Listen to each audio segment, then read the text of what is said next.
Hola, buenas tardes y bienvenidos a Libros y Laberintos. Yo me llamo Sergio y este es un blog de lecturas y reseñas. Hoy quiero traer un book tag, el book tag gastronómico al cual César Cañete del mismo canal me nominó hace un buen tiempo. Yo no lo había hecho porque pensé que era mejor hacer el book tag de libros sobre libros, ya que en abril era el mes del día del libro, ¿no? Sin embargo, estoy aquí y voy a hacer ahora este nuevo book tag. Y muchas gracias, César, por nominarme.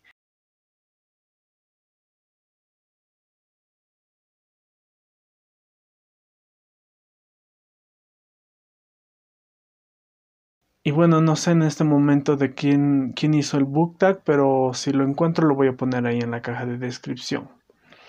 Comencemos porque es un poco largo y siéntanse también libres de saltarse en los atajos o en los capítulos si es que les llaman la atención más unas premisas que otras premisas. Premisa número 1. Comida casera. Libro que estaría en tu zona de confort. Aquí, bueno, yo tengo que empezar diciendo que la zona de confort en realidad es un concepto que a mí no me gusta tanto porque si bien me gusta mucho leer, en los libros encuentro siempre cosas que me sacan casi la mayoría de las veces de la zona de confort, ¿no? Entonces, si encuentro un libro que es propiamente de la zona de confort, yo creo que me aburriría. Entonces, para esta premisa he escogido un libro que estoy leyendo desde el 2017, si no me equivoco, agosto del 2017, que es El hombre sin atributos. Y es un libro que tiene dos partes y por eso es tan largo, creo que son 1600 páginas. Y todavía no lo he acabado, me faltan como unas, pues, 50 páginas para acabarlo. Y bueno, ese es un libro que yo creo que sí recomendaría porque es un libro que está como que rondando dentro de mi cabeza todo el tiempo y el final es un final que por lo menos por el momento en que voy, es un final realmente extraño. Es decir, Musil tenía una gran habilidad para retratar no solo el tiempo en el que él vivió, sino la manera como las personas se transmitían los sentimientos, la manera como se expresaban, la manera como finalmente traducían su vida, y Musil traducía su vida en la literatura, ¿no?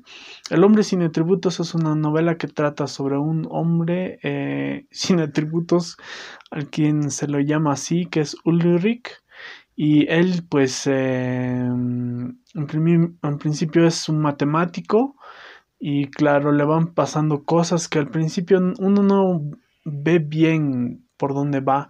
Pero yo creo que es una de las novelas, como dice Italo Calvino en las 6 propuestas para el próximo milenio, que es una novela múltiple. Y un múltiple siempre está hecho de otros múltiples. Y esto significa solo que cuando lees una parte de la novela, un capítulo, es increíble cómo Musil intenta sacar de cada detalle una nueva experiencia, cómo él muta esa representación para darnos finalmente una especie de quintesencia de lo que puede hacer la literatura, ¿no? Y en ese sentido es una novela que me está encantando y que creo que voy a releer, aunque la he rayonado por todas partes y son esas partes las que quiero revisitar algún momento. Y eso me da mucha esperanza y al mismo tiempo mucha alegría, ¿no? El hecho de que voy a volver a la novela. Premisa número 2. Cuchareo. Libro que siempre es un acierto al regalar. Aquí yo voy a escoger un libro que me encanta, que lo he leído hace mucho tiempo y que lo he releído unas 2 o 3 veces, que es El hombre sin atributos. Bueno, El hombre que fue jueves de Chesterton. Este libro, pues bueno, este ejemplar en particular me lo regaló mi tía. Muchas gracias, tía, si es que estás viendo esto. Y claro, me lo trajo de España, por eso, como lo han visto, es una joya. Bueno, en primer lugar me la regalaron a mí, ¿no? Me la regalaron y yo aconsejo regalarla y la he regalado a mi padre, por ejemplo, y él la ha leído y le ha encantado. y me ha dicho que le regale más cosas, más libros, digamos, ¿no? Es decir, que le regale más seguido libros. Y creo que he acertado también con la Isla del Tesoro, que él lo está empezando a leer y ya me dirá qué ondas con eso para que yo también lo lea. Y claro, yo creo que es un acierto regalar este libro. Trata un poco sobre estos dos poetas que al principio no sabes qué es lo que está pasando y después es como un poco más, más relacionado hacia el policial, pero sí un policial conceptual, ¿no? No es un policial clásico como tal, es decir, no sabría decirte quién es el asesino o el criminal, pero al mismo tiempo eso no importa. Y ni siquiera el final importa, es decir, si entiendes o no el final, porque el hombre, sí, el hombre que fue jueves es una especie de caricatura en realidad de lo que Chesterton concebía como su propio entorno, ¿no? Y él ponía a jugar siempre varias ideas, digamos, una contra otra. En el caso de El hombre que fue jueves es la poesía del orden contra la poesía de la anarquía, por ejemplo, ¿no? Chesterton dice, o sea, encarna a estos dos personajes a partir de una poesía y esta otra que van a luchar en una especie de fuerza, ¿no? Tengo también una reseña a la Cruz y la Espada, si no me equivoco, de Chesterton, que ahí pone al cristianismo contra el ateísmo, ¿no? Y es bien interesante también ver cuáles son los argumentos, porque por eso también es una novela filosófica. En cierto sentido, los que van a pelear no son los poetas uno contra otro, sino los argumentos que ponen estos poetas en la mesa. Y eso es lo que le da al hombre que fue jueves, yo creo, una especie de aura increíble, porque además es cómica, es decir, es como una novela caricaturesca, filosófica, por así decirlo, y en ese sentido yo creo que ha sido un acierto regalarle a mi padre y que mi tía me la regale. Cocina Función, libro del que desconfiabas y te sorprendió.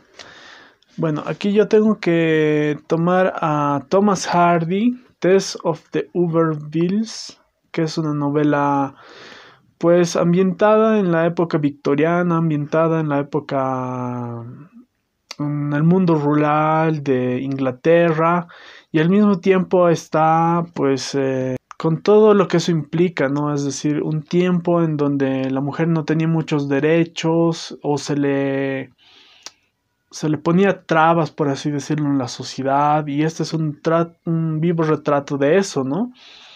Test of the Ubervilles es también una novela sobre el impresionismo. Yo creo que ahí está el estilo de Hardy. Él es un impresionista, un poco como si lleváramos más esta idea del impresionismo más fuerte hasta el final de lo que puede sería como Proust más o menos. Porque Proust es también impresionista, pero es uno de los escritores más impresionistas que hay, ¿no?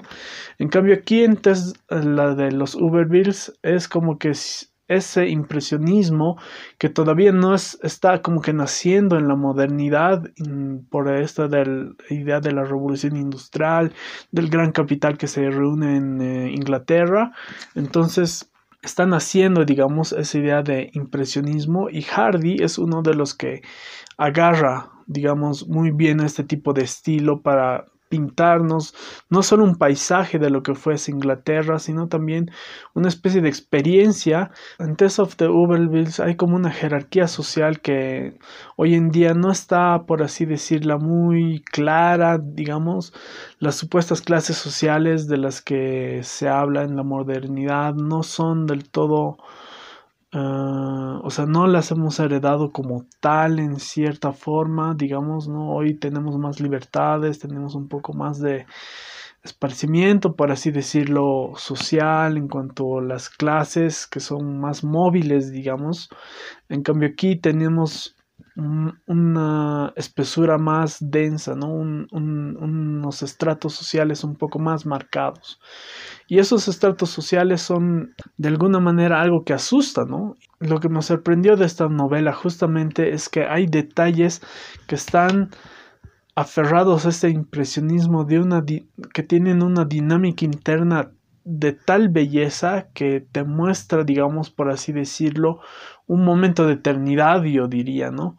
Claro, muestra la pobreza de una manera, digamos, que vos la puedes sentir y al mismo tiempo muestra esa distancia, digamos, ¿no? Es como si te incluyera excluyéndote de la experiencia de la literatura, ¿no? Muy interesante y por eso me sorprendió Hardy. 4. Precocinados. Lectura ligera para desconectar. Aquí yo tengo que hablar de un libro que no lo tengo en realidad, que me prestaron, que se llama Cuentos completos de Roberto Art. Roberto Art, pues es un argentino que en principio cuando él escribía no se le daba mucha importancia, pero creo que con el pasar del tiempo sí se le está dando un poco más o sea, su obra está resonando un poco más que antes. Y esto creo que es porque Roberto Art es al mismo tiempo alguien que leía, digamos, las malas traducciones de Dostoyevsky de su época y al mismo tiempo leía, digamos, se emocionaba por estas crónicas, digamos, de los tiempos de su época también. Es como un retrato de una Argentina que está naciendo un poco. Esa es la impresión que a mí me ha dado leer los cuentos completos. Y en los cuentos completos hay mucho humor y hay mucho sarcasmo también. Es decir, estamos hablando de una época en que también se veía mucho un estrato social muy marcado, digamos, y que al mismo tiempo eso logra excluir a alguna gente, ¿no? Entonces, Art va a hablar sobre todo de los marginados un poco, pero también va a concentrarse en una literatura que es, por así llamarla, menor y trabajar esa idea, digamos, ¿no? Porque, bueno, él no es Borges, digamos que es contemporáneo un poco de Borges, porque creo que los dos se veían en la calle o algo así, pero en todo caso, claro, Borges había dicho que Art siempre estaba interesado en el dinero, ¿no? Art es como una especie de escritor todoterreno, por así decirlo, ¿no? Esto es, a mí me parece una idea que puede estar enlazada, sobre todo con los cuentos, no tanto en las novelas. Yo he leído solo Los Siete Locos y el Lanzallamas, que es como una parte y la secuela. Y eso no me gustó tanto, la verdad. Sin embargo, los cuentos sí que me emocionaron. Yo los escojo sobre todo para esta idea de desconectar, porque uno puede leer un cuento y después dejarlo, ¿no? Entonces, es una escritura ligera, no es como Borges, ya repito eso, no es tan conceptual, sino es algo ameno, pero al mismo tiempo sarcástico, irónico, y al mismo tiempo es un poco triste porque trata lo grotesco un poco también de la modernidad, ¿no? De cómo se esa modernidad se va transformando y va adquiriendo a partir del capital, a partir de, digamos, una cultura de la literatura que no está tan afianzada. Entonces eso da espacio para, claro, para que Art pueda experimentar con la literatura, ¿no? Y eso es, creo, lo más importante. Y claro que es un libro interesante y ligero al mismo tiempo para desconectar. 5. Alta cocina. Libro que pintaba, pero al final defraudó. Aquí yo tengo que escoger un libro que se llama La voluntad de poder de Nietzsche. ¿Qué decir de este libro? Es decir, ni siquiera lo acabé. Hay quien me dice o me dijo alguna vez que sí, que Nietzsche, que fue como un precursor de Hitler, etcétera, etcétera. Yo creo que más bien hay que tener mucho cuidado con poner a Nietzsche en una sola bolsa, ¿no? Su filosofía, de la cual alguna vez me he ocupado, es como que, pues, popular. Y yo digo eso porque los libros de Nietzsche a mí no me cuestan, pues, 60 euros, digamos, ¿no? Y eso me cuestan muy baratos, los puedo conseguir. Y eso a mí como que siempre me atrajo de Nietzsche ya, el hecho de que sea un escritor popular. Sin embargo, hay muchas cosas que en Nietzsche hay que tener mucho cuidado. La figura de la mujer es una, porque él se burla todo el tiempo, ¿no?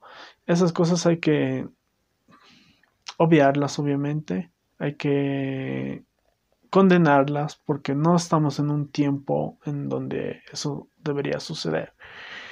Hay otras cosas como algunas bromas pesadas que él trae. Y sin embargo, Nietzsche fue alguien que pues fundó parte de esta modernidad en que ahora vivimos, ¿no? Es decir, él decía filosofar como si fuera arte, ¿no? Que antes de él no se tenía esa idea de la filosofía, ¿no? Antes de él se tenía la idea de la filosofía, por ejemplo, más o menos con Schopenhauer, de que había una metafísica, que había que armar ciertos conceptos de largo aliento, ¿no? Después toda la herencia alemana, Kant y Hegel, claro, están detrás de él, ¿no? Y sin embargo Nietzsche fue alguien que trató de escapar a esa dialéctica, ¿no? Trató de escaparse. Y eso es bien interesante y tal vez en cuanto a la voluntad de poder, solo podría decir que está ahí. No sé si lo voy a retomar. Y sin embargo, mi libro favorito de Nietzsche es Aurora, por si acaso. Es un libro bien bonito. Y claro, también tiene esta cosa de la religión, ¿no? Es decir, que en cierta forma es verdad, porque hace una crítica a lo religioso, al cristianismo, al judaísmo. Y en Aurora, que es un libro cortito, yo he experimentado algo que Gilles Deleuze decía sobre la velocidad que él construía en sus conceptos, ¿no? Y tal vez si te interesa, tal vez puedes leer Aurora, pero la voluntad de poder no es demasiado grande, demasiado pesado, ¿no? Continuemos. Picoteo. Libro que te enganchó desde el principio. Y aquí tengo que escoger a otro, pues, inglés y otro pues medio victoriano igual, creo, que es Wilkie Collins, La Piedra Lunar, ¿no? La Piedra Lunar es una novela que pues bueno, podría estar dentro de un cuadro, por así decirlo, policial, ¿no? Es como una de las primeras novelas policiales clásicas donde aparece pues un enigma y hay alguien que tiene que resolver este enigma y hay como que pues um, una problemática, varios obstáculos, ¿no? Entonces, eso es bien interesante de la piedra lunar. Y creo que me llamó la atención desde el principio, justamente por el hecho de que, claro, empieza con la idea de que lejos en la India hay un diamante que está siendo robado, ¿no? Y este diamante, en un momento de una batalla, algo así, se lo lleva un teniente, si no me equivoco, que es parte de la familia en la cual se va a perder el diamante. Entonces se lo lleva y claro, hay siempre tres hindúes que están como que custodiándolo, ¿no? O sea, que lo siguen hasta Inglaterra y siguen el viaje de la piedra lunar, ¿no? Y entonces son los custodios y eso más, aparte de que se perdió, entonces eso más está en juego, ¿no? Y eso es bien, bien, bien interesante, sobre todo la ambientación, creo, de esta novela es realmente excepcional. Yo no sé cómo lo ha logrado hacer Collins, pero La Piedra Lunar sí es una novela que me ha enganchado, ¿no? Desde el principio. Número 7. Maridaje. Libro perfecto para acompañar otras lecturas. Aquí tengo que escoger a un libro perfecto en toda su dimensión. Las flores de mal del poeta francés Baudelaire. Las flores del mal pues es un libro que icónico de los poetas, por así llamarlos, malditos franceses, ¿no? Y es bien interesante que para, claro, leer un poema y dejarlo para leer otra lectura, para mezclar las lecturas, es ideal porque me parece que trata de, o sea, tiene temáticas un poco sugestivas, ¿no? Hay como que la violencia, el crimen, pero al mismo tiempo la nostalgia, el ideal, el tedio, y al mismo tiempo la sexualidad, y al mismo tiempo la muerte, la embriaguez. Todos estos temas son cosas que él trata, ¿no? Y retrata de una forma magistral. Y yo les aconsejo esta edición de, bueno, que ha sido en una edición barata, mira, se me la ha roto.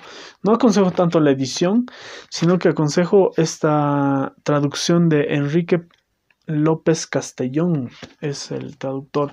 Y a mí me gustó mucho esta traducción porque no está, por así decirlo, rimada. Y porque Baudelaire es un autor que usaba rima, digamos, ¿no? En los sonetos, en otras formas de poesía, él usa las rimas. Y esto es algo que a mí no me va cuando está traducido. Es decir, yo entiendo cuando leemos a Quevedo, digamos, entender ahí bien cómo se ha construido de la lengua materna del español, la rima, digamos, cómo se construyó. Pero hay gente que intenta traducir incluso eso. Y lo bueno es que esta traducción no lleva hasta ese límite, digamos, la traducción del verso, ¿no? Sino que simplemente toma esta idea de la imagen, tal vez. Toma la imagen, cómo se presenta a la cognición del lector y eso es lo que trata de traducirlo, ¿no? Buena traducción. 8. Brunch. Libro que te desconcertó, que no sabías dónde ubicar ni qué decir. Tun, tun, tun. Sí, se trata de las soledades de Góngora, porque es un libro que yo llevé en la materia de literatura española y se me hizo, es decir, ahora ya no recuerdo, no sé si la verdad habla de soledades, no sé de qué rayos habla.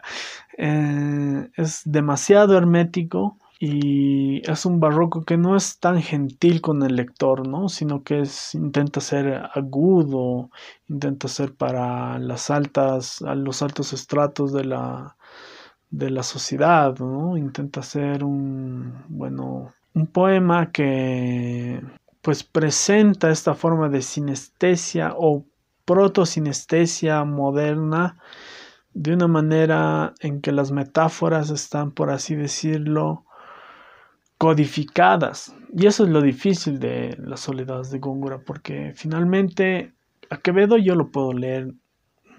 Los sonetos me parecen que son hermosos. Quevedo me encanta, pero Góngora no le puedo dar. Fray Luis de León también me gusta mucho, es una poesía un poco religiosa, por así decirlo.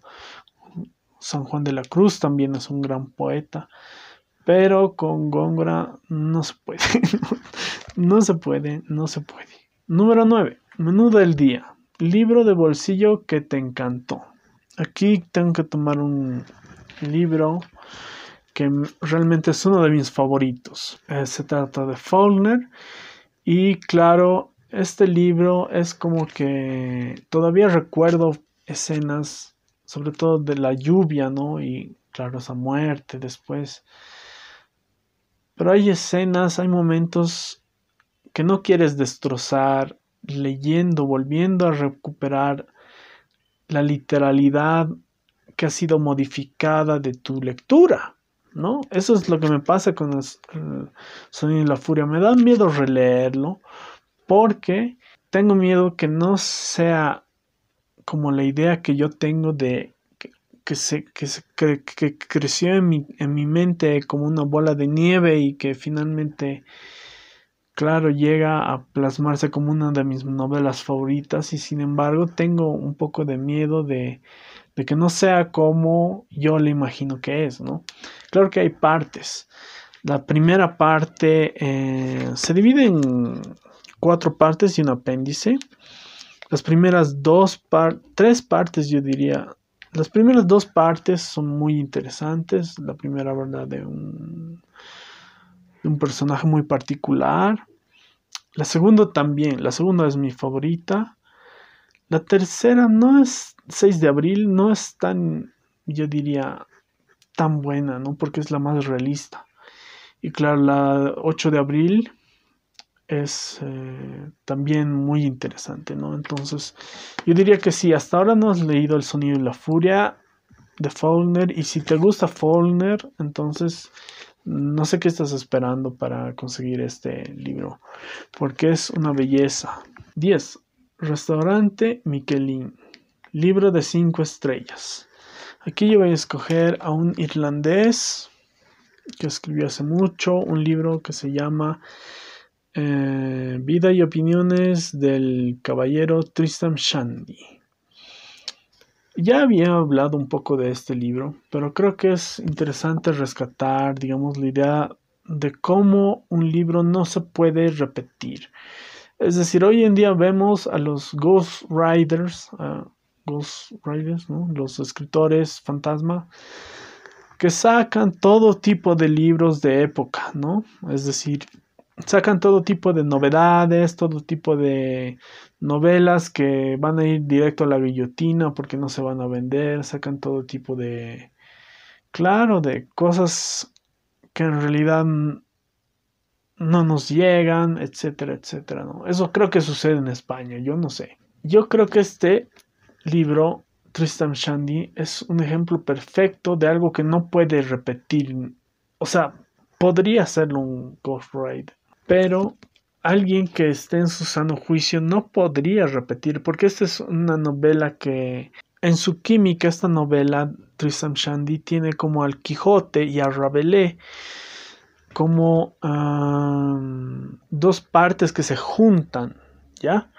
Y esto es lo que hace cómico al libro y al mismo tiempo lo hace muy complejo. Es decir, no es un libro tan fácil de digerir porque te habla de muchas cosas que en la época eran como que trilladas y hoy en día siguen siendo trilladas. Y claro, esa manera de construir el personaje, de burlarse de la realidad, de burlarse de sí mismo, de burlarse de las otras personas que están alrededor, es increíble. Es decir, no creo que alguien realmente se atrevería a replicar este tipo de estilo, ¿no? Puedo estar equivocado. Ustedes díganme si estoy equivocado. Díganme qué es lo que piensan si es que han leído este libro, Tristram Shandy. Y díganme si es o no irrepetible, porque yo creo que lo es. 11. Cocina mexicana. Lectura intensa. Aquí yo voy con mi última gran lectura intensa, que es Los cantos de Ezra Pound. Los cantos de Ezra Pound, la verdad, me emociona leer a este sujeto. No sé por qué exactamente. Simplemente me emociona la manera en cómo él transmite, sobre todo en dos maneras de expresarse en la dinámica de las palabras. Transmite siempre esas dos cosas, que son lo evanescente y lo sólido, por así decirlo, digamos, lo eterno y lo pasajero. Y esto siempre en un solo verso. Eso hace que sea increíble, porque al mismo tiempo está fundando un montón de cosas y al mismo tiempo esas fundaciones pareciera que quedan en el viento, ¿no? Hay que tener mucho cuidado con ese libro, porque en primer lugar tienes que tener a tu francés, tu italiano, tu alemán un poco desempolvados. Yo solo tengo el francés, el italiano y no el alemán, tampoco el chino, el egipcio, porque hay algunos jeroglíficos aquí egipcios, tampoco el provenzal. Es decir, este tipo trató de reunir en este poema una especie de es como una especie de convergencia de todas las épocas de todas las tradiciones que se han podido escribir. Y eso es muy difícil de hacer.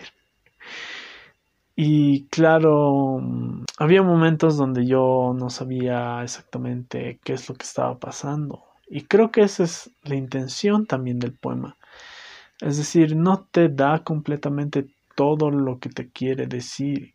Es decir, tendrías que ser un estudioso, digamos, para entender cabalmente qué es lo que quiso decir en todos estos versos por los 50 años que estuve escribiendo este poema, o creo que fueran 40, no lo recuerdo. Sus versos no te dan todo, te sugieren y al mismo tiempo son como esos destellos de las joyas que no se pueden atrapar, pero son destellos vivos, es decir, que se mueven. Y es difícil leerlo.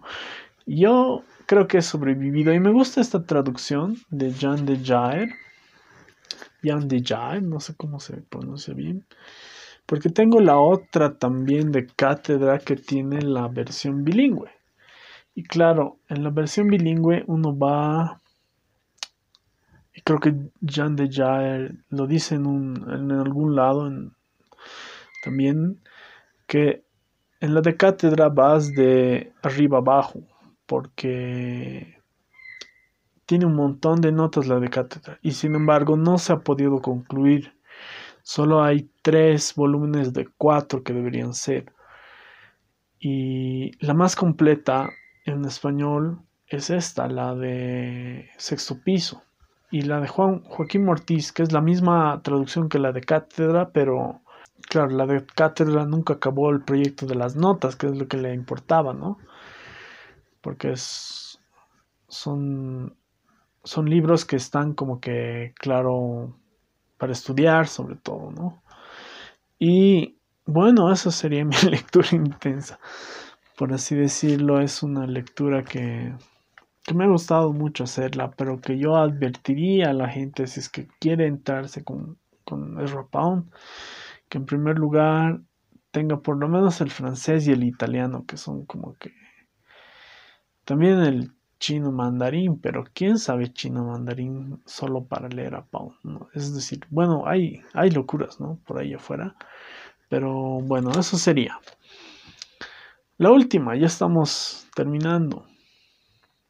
Fast food, novedad que estás deseando que llegue. Aquí yo voy a hacer trampa porque no voy a decir una novedad porque como vivo en Bolivia no salen muchas cosas de las que todo el mundo está hablando ahora, ¿no? Pero sin embargo voy a decir algo que es muy importante desde mi punto de vista, es que a mí me gusta un escritor que se llama J. de Salinger y este J. de Salinger, según tengo entendido, dejó de escribir un tiempo después de publicar 4 libros, creo, de los cuales he leído el Guardián en el Centeno, Fran y Zoe, y el mejor de sus libros, Los 9 cuentos. Los otros no, el otro libro no lo leí, que es como un libro de 2 cuentos, que es Levantar la viga carpinteros, algo así, y Seymour una introducción. En todo caso, este tipo, según tengo entendido, no sé, ustedes díganme si saben también o si creen en este rumor, es que cuando dejó de escribir, en realidad nunca dejó de escribir, sino que dejó de publicar. Y eso es bien importante porque escribía, escribía, escribía. Y si alguna vez sus herederos, digamos, se ponen a publicar todo lo que escribió, pues a mí me encantaría leer eso. Eso es lo que tengo que decir. Sí, Salinger, el libro que nunca va a llegar y que esperemos que sea una novedad que llegue. Bien, hasta aquí llega este book tag, es un poco largo, ya sé, pero bueno, tenía que responder con propiedad y yo creo que lo he hecho bien. Ustedes díganme si les ha gustado o no y díganme en los comentarios qué libros se apuntan de esta lista o qué libros quisieran que esté en alguna de las premisas que ustedes piensen que podría entrar. En todo caso, llegó el momento de la nominación y voy a nominar a 5 personas de 4 canales. El primero es Juan Carlos de Top Libros. Visiten el canal de Juan Carlos, que es muy interesante. Él es español, entonces tiene acceso así a todos los libros que se publican ahí. Y bueno, nos habla de esos libros, también nos habla de algunos libros bolivianos, por ejemplo, ¿no? Como de Giovanna Rivera, alguna vez nombró en uno de sus videos que estaba leyendo. Y bueno, no les hace ningún daño visitarlo y ojalá que sea alguien de su agrado. La otra persona es Katy de Remanso de Lectura. Katy, bueno, espero que hagas este tag porque hace tiempo que no subes videos y yo me estoy preguntando por qué. Y bueno, el canal de Katy es también muy interesante y es mexicana. Ojalá que puedan visitarlo también, que se animen a seguirla. Y bueno, el siguiente sería Aldo de Libros con Aldo. Aldo, nos conocemos, bueno, virtualmente desde hace mucho tiempo. Bueno, no desde toda la vida, ¿no? Pero desde hace mucho tiempo y ojalá que puedas animarte a hacerlo porque sé que los tags te ayudan como estás trabajando y te cuesta un poco más hacer los videos, ojalá que lo puedas hacer. Y el canal de Aldo es muy interesante porque él también es mexicano y también habla pues de cosas que nos interesan a todos los que leemos, ¿no? El último canal se llama Ríe Leyendo y Eira y Ramón, bueno, son los anfitriones de este canal. Ojalá que también se animen a hacer el tag. Yo, pues, bueno, los nomino y espero que también visiten el canal porque es sumamente entretenido. Eira y Ramón tienen una dinámica y una química muy interesante. Sobre todo hay en su canal estos blogs, ¿no? Estos reading blogs. Y sin embargo, a mí los que más me gustan ver son como las reseñas un poquito, ¿no? Y también los tags. El book tags, ¿no? Que hicieron ellos es insuperable. Y bueno, ojalá que lo visiten. Hasta aquí el video de hoy. Muchas gracias por quedarse si es que han llegado hasta acá. Y bueno, espero que sigan leyendo, que se animen a leer y que tomen algún libro y mejor si toman uno de estas recomendaciones. Y espero que nos veamos la próxima. Estaré atento a cualquiera de sus comentarios y nos vemos la próxima semana. Chao.